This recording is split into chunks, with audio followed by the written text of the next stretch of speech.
This is an epidemic right across Canada, but in British Columbia, I think it's doubled in the last year or two.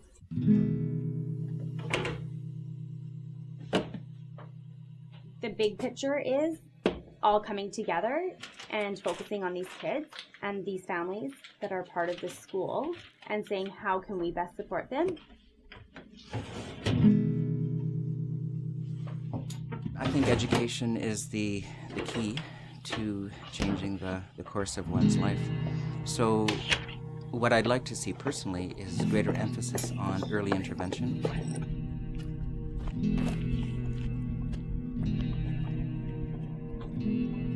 There are a number of programs out there that we just need to do more, because the problem is whatever we've done in the past really doesn't count anymore because the numbers are going up. So something has to change. We have to look at it in a different light and make some tough decisions.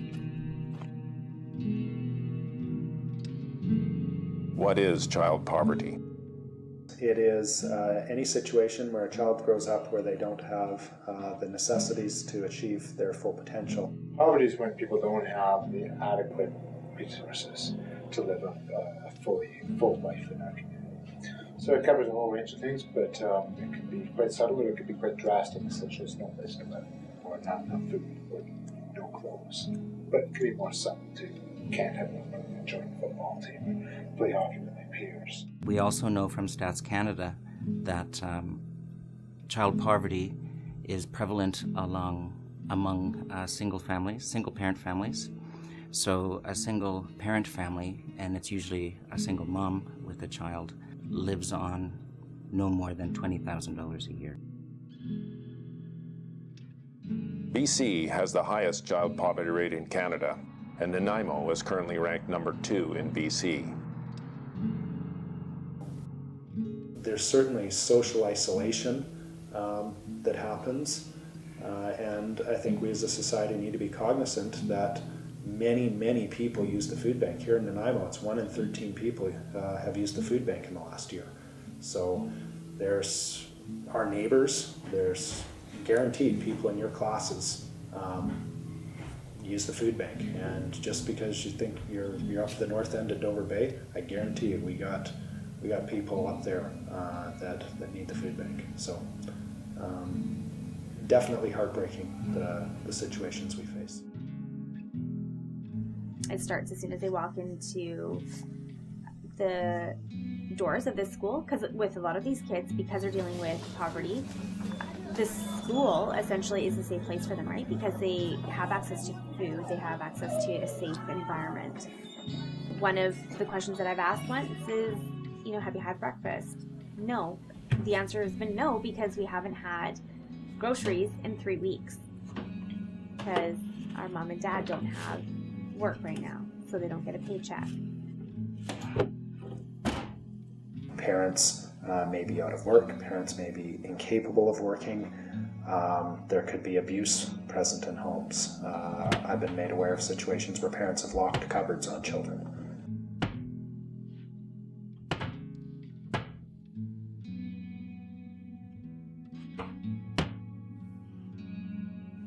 I'm aware of situations here in Nanaimo where kids have gone up to 5 days without eating.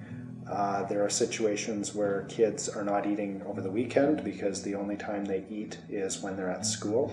One of those factors of living in poverty, or how it manifests itself, is that children come to school, they're very tired. They've been up all night assisting the family in some manner, trying to go to school all day, delivering papers, say, during the night.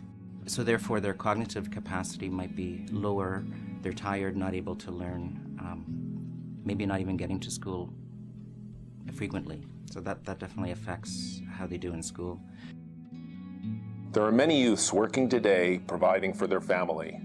They are the only source of income for buying groceries, putting a roof over their head, and paying the bills.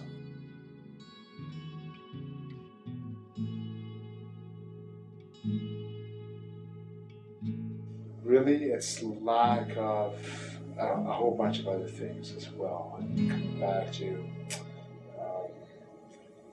the effects can be really felt around the lack of hope for the future. I think is part of that. And the causes of that is not really the fact that you don't have any money, but the fact that you don't really have any expectations about what life is going to improve for your children. So if you're raised in a household full of poverty, then it's no expectation that your life is going to be better than the parents' life is. What we don't see is a really clear relationship between poverty and crime, and there's a lot of discussion about the root causes of crime, and I wouldn't put those two things side by side. I'd say that people commit crimes for a whole bunch of reasons, and one of them happens to be lack of money, but it's not usually the main driver. It just shows how many judgments that we're born with and we don't even realize until we get a glimpse of what they are, what real life is for some of these families that are dealing with poverty. Many people have dismissed these youths, but what people don't understand is how undervalued they are. They're just normal people stuck in a bad situation. It's a matter of trying to come up with a program that the senior levels of governments can support. What we have done, and I think it's significant, is entered into a program with the British Columbia government for low-income families to get supportive housing. These programs don't always cost a lot of money, but we just need some direction, some help on a limited scale, and let's get the programs in place now. We have a wonderful breakfast program, and we also have something called Super Wednesdays. So they provide soup for lunch, and it's all healthy food. Nanaimo Food Share is another great partner with the school district, and they provide not only foodstuffs for schools, but they also provide training for kids so that students can take part in these programs that are offered in our schools and learn how to cook nutritious food, learn how to choose nutritious food. So we do try to create an environment where there's a lot of opportunities to learn, upgrade, that sort of thing. The Nanaimo Ladysmith Schools Foundation, it's our not-for-profit foundation attached to our school district. And they raise a lot of funds through various businesses and agencies in our community. And that funding goes to support post-secondary education, but it also goes to support children who are in poverty. There is hope and there is transformation in it.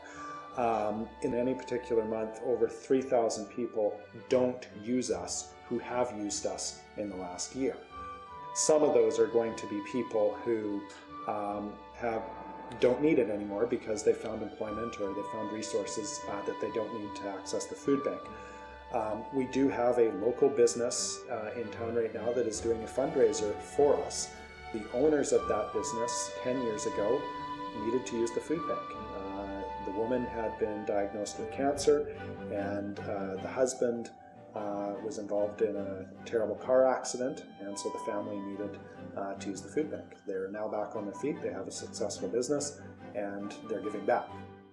Our idea was that we would change the way they thought about themselves in the world, and that would change their stuck in poverty situation. And the premise being that when you open someone's mind and you open it to new possibilities and new ways of looking at the world, that doesn't go away. They get to keep that forever. I'll often hear people say stuff like, oh, they're just lazy and that's why they're going to the food bank, and say, well, why don't you come down and meet these people? Why don't you find out the situations that they're actually living in? It's a lot more complicated than just a simple stereotype that people are lazy.